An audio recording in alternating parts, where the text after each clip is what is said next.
네, 먼저 인사부탁드리겠습니다. 민주노총 한재규 통일위원장입니다. 오늘은 2025년 노동절입니다. 그러나 노동의 현실은 첫 메이데이 행사가 있었던 1890년 5월 1일 이후에 많은 것이 사실은 변화였었습니다. 그런데도 여전히 제국주의와 자본의 독재와 평등만능과 자본주의주의는 별반 달라지지 않았습니다. 아니 오히려 더 노골화되고 있고 트럼프와 윤석열이라는 괴물까지 탄생시켰습니다. 작년과 올해 바뀐 것이 있습니다. 더 이상 윤석열이 우리 대한민국의 대통령이 아니란 것과 미국의 대통령이 바뀌었다는 것입니다. 아직도 우리 역사는 적게는 80년, 길게는 120년 동안 이무기들의 집합체인 내란 세력과 국민의힘 그리고 그 일당들과 파시즘 전쟁 세력을 하나도 청산하지 못한 그런 역사가 이어지고 있습니다. 태평양 넘어 소위 동맹이 닥치고 동맹을 같이 말하는 미국과 트럼프는 전 지구촌을 상대로 수십 년 동안 착취당했다고 억울하다고 이야기하고 있습니다. 아니 강변하고 있습니다. 그렇게 주장할 것이면 기축통화 국가의 자리를 내놓아야 마땅합니다. 세계를 상대로 패권을 제한하고 이익도 당기고 기축통화도 발언하면서 발상하는 기회까지 챙기겠다는 것은 세계를 상대로 말강도 짓거리를 하겠다는 것이나 다름없습니다. 동아 동맹국을 상대로 마치 지켜준 것처럼 보호비를 노골적으로 말도 안 되는 금액을 올려달라고 암암리에 시사하는 것과 우선 협상 국가로 5개 국가를 지정하면서 그 동맹 수사를 노골적으로 하겠다는 것입니다. 한국은 이미 방위비 분담금 그 협상을 작년 국회 비준을 거쳤습니다. 그러면서 이번 한덕수의 지휘 아래 최상목 안덕근 작품인 2+2 협상에는 의제로 빠졌다고 자화자찬하고 있습니다.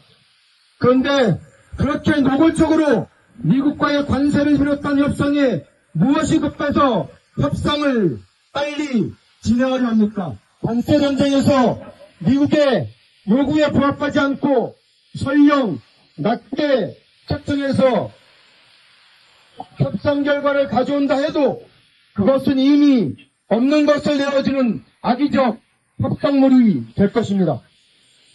현대 기아차 그룹사는 전체 120만 대 생산 공정과 중장기적으로 200만 대를 생산하고 루이지아나의 배출소까지 건설하겠다고 약속을 했습니다. 국내 고용을 사실상 감축하고 국내 투자를 돌려 미국의 압력에 미치지 못하게 하는데도 미국은 또다시 25% 관세 폭탄을 발표하면서 동맹 수탈을 자행하고 있습니다. 이 관세 폭탄이 정말 현실이 된다면 결과는 불을 보듯 뻔합니다. 윤석열 파면 이후 국가산업 전반, 특히 자동차, 철강, 알루미늄을 비롯한 한국의 기간산업과 파생산업 전 분야에서 치명적으로 다가올 것입니다. 물량과 고용 감소, 구조 조정, 수익성 악화가 강속으로 전가될 겁니다. 트럼프의 미국 우선주의를 추천을 받아주고 그를 살리기 위해서 대한민국이 세계의 희생양이 될 수는 없습니다. 더구나 여기에 한덕수는 미국에 맞서지 않겠다. 역사적으로 한국은 미국에 빚을 지고 있다. 방위비 분담금 문제에 대해서도 사안에 따라서 논의할 수 있다는 막말과 저자세로 일관하고 있습니다. 한마디로 미국의 협의를 가장한 말강도 짓거리에 최소한의 대응은 못할 망정 없는 것도 만들어서 간 설계까지도 전부 다 내어놓는 상황입니다. 이러한 불협적 협상에 선출되지 않은 권력에 국가의 혼란을 틈탄 살림을 거덜내는 내란 세력 한덕수와 그 무리들을 그리고 최성목을 그냥 두어서는 안 됩니다. 한덕수는 본격적으로 대통령의 자리를 탐하려 하고 있습니다. 그러나 그는 이미 국가를 대표할 수 없는 내란 세력일 뿐입니다. 우리는 선출되지 않은 권력의 만료가 얼마나 비참하게 되는지를 보여주어야 합니다.